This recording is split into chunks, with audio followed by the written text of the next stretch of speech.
Hey first graders, today we are going to draw a giraffe. I will share some interesting giraffe facts with you and then I'll go over the drawing step by step and you can make your own. Okay, let's get started. Giraffes are herbivores. That means they eat plants and they live in the grasslands of Africa. The average giraffe is about 18 feet tall, which is the size of 4 first graders stacked up on top of each other. Giraffes can run over 30 miles per hour and their tongue, believe it or not, is dark purple. Okay, chickadees, I'm going to start with my pencil because this drawing requires quite a bit of erasing. Okay, before we get to the giraffe, we're going to have to draw some tall grasses for the giraffe to stand in. And I'm just drawing a bunch of tall, curvy, pointy lines. Okay, now I've got some grass. Now I'm going to draw the giraffe's body right above the grass. I'll leave a little room for the legs. And the body is kind of an interesting shape. It's not really a rectangle because their back really has a strong angle to it. So I'm going to draw that angle first, like that. Then I'm going to draw a line coming down and a line coming down. So this is his back, this is his front, and this is his caboose. Now we're going to draw his giraffe tummy right there, and that's the body. To do the legs, we're going to draw one leg coming down from the body, and it's going to get to the grass and then stop because it's hidden in the grass. And then we'll draw another line for the front of the leg. Right, so there's one front leg, and then the back legs are a little thicker. So I'm going to draw one line coming down to the grass like that. And then when I draw my other line, I'm going to space it out a little further than I did for the front. So I'll start over here. So it looks a little wider. So now I have a front and a back leg. Now, the legs on the other side of your giraffe's body, you might be able to see and you might not, right? Because the other leg might be behind this leg, so we wouldn't draw it because it would be covered up. If you want to see a little bit of the leg, you could draw just one line, right? And that's just the inside of his other leg. And I'll draw another line for the other back leg. Okay, and then I'm going to give this giraffe a tail, which is a really easy step. I'm just going to go curve, curve, and they have a tuft of long hair at the end of their tail. So I'm just going to do a bunch of lines like that. And now for the neck, I'm going to start right here, right where I ended the top of his back. And I'm going to curve up like that. And then I'm going to start down here near the top of his leg. I'm going to curve up and stop. Now, I want you to pay attention to the fact that this right here is a lot thicker than right up here, right? A giraffe's neck is skinnier up at the top by the head, and then it's wider where it attaches to the body. So what I don't want to see is a giraffe neck that looks like that, like a lollipop, because this is the same width all the way up and down, and we don't want that. We want it to be wider down here at the bottom. Okay, so we've got our giraffe neck. Now we just need a giraffe head. So that's going to be an oval that's a little skinnier at the bottom. Right? It kind of looks like an upside down candy corn. Okay, and then their ears are on the side of their head, like that. 2 skinny little ovals. And they have these little horns on top.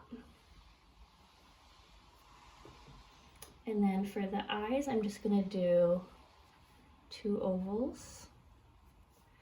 And then the nose is 2 lines, and they kind of make a V shape, like that. And then their mouth is down here at the bottom. And giraffes usually have long eyelashes. And I'll give them some pupils.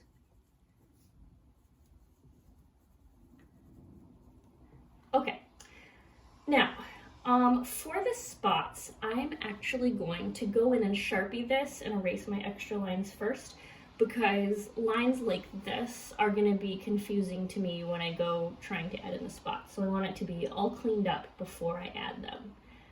So let's outline with Sharpie.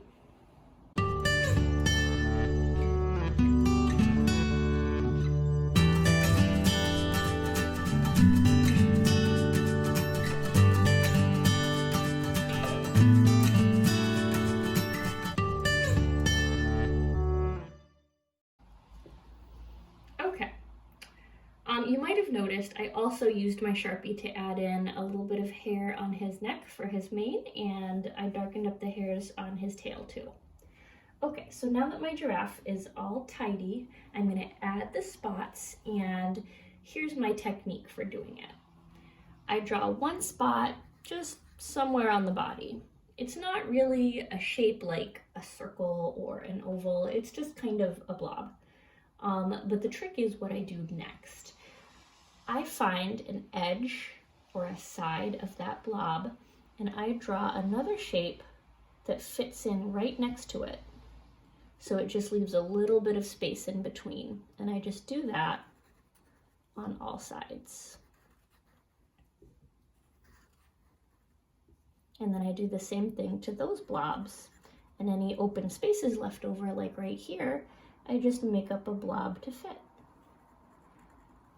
Now the thing about giraffes is that the spots on bigger parts of their body are bigger, and then when their body gets smaller, like up at the top of the neck or down on the legs, the spots get smaller too. So my spots are getting littler and littler as I work my way up the neck.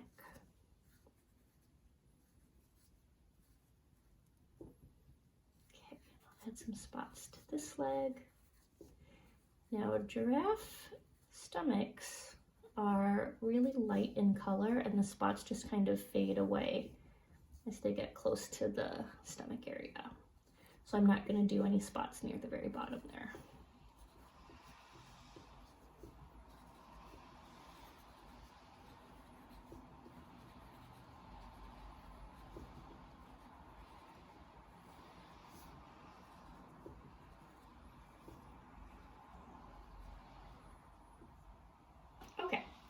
And instead of doing spots on the face, when I color it, I'm going to make sure that I have a dark brown, like the color of the spots, going down the middle of the face, and then the face is yellower and lighter towards the edges.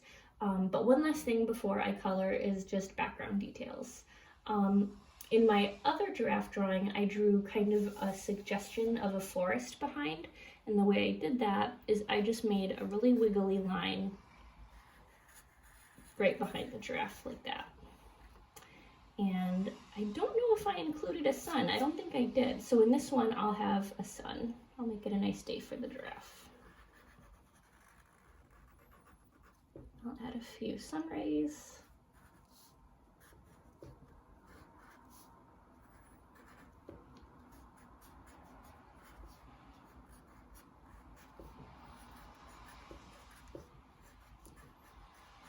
And maybe a couple of clouds.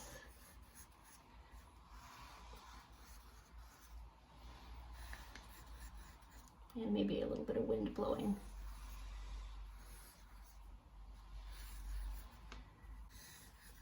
Okay.